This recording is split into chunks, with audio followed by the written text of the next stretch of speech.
Okay, and we are back with part 3 of the Linux kernel video tutorial. In part 3, we're going to discuss how to update your grub so when you restart your computer, it can boot into the new kernel and you can take advantage of all those custom features that you added, such as BFS and BFQ. Okay, so there's a few ways to do this. The easiest way to do it would probably be to go to your software manager. And once your software manager comes up, just type in startup. Okay, right here, startup manager.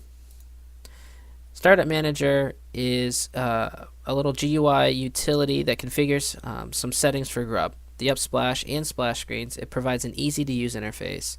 I suggest installing this. It automates the whole process for you and it's very, very easy to use. So install startup manager. What we're going to want to do now is we're going to want to open up Startup Manager. Startup Manager is going to run some pre-configuration tasks.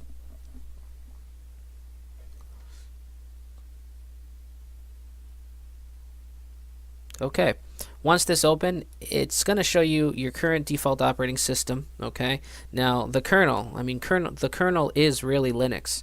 And so when it shows your default operating system, it shows the current kernel I'm using, so which is the 2.6.37 Hey It's Lou BFS BFQ, the one I put together on February 5th, which you can also see right here.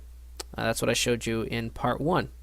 Okay, now I've only got one kernel installed on this computer, okay, but chances are that if you had just a standard Linux installation from a distribution of your choice, it's going to have a generic kernel listed.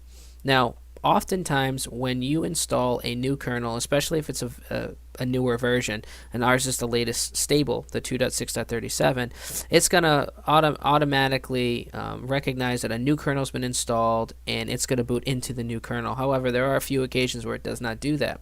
So to make sure that you have the current kernel that you just put together, your new custom kernel, set up as your primary, you're going to come in here and you're going to specifically select the kernel that you want. You're not going to select recovery mode. You're going to select the option right above it.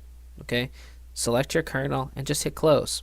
Now it didn't do anything because it didn't change anything for me. It's the current kernel that I have set up as my primary one now. However, for you, when you change that, it's going to now, a dialog box will pop up and it will update your grub and do all the things that it needs to do to make sure that when you restart your computer, it's going to put you into your new custom kernel. So that's pretty much it. It's not a very hard process to put a kernel in place.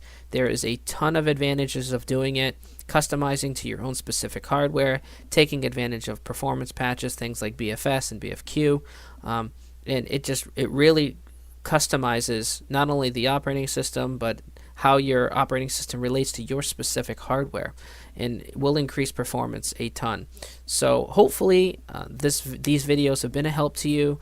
If so, please do me a favor and hit the like button, subscribe. I'm going to have a lot more videos coming out in the future, Linux related, tech related, Android related, a lot more tutorials, a lot of reviews, and so by clicking like and subscribing, that helps me get noticed, and as long as people are watching my videos, I'll continue to make them.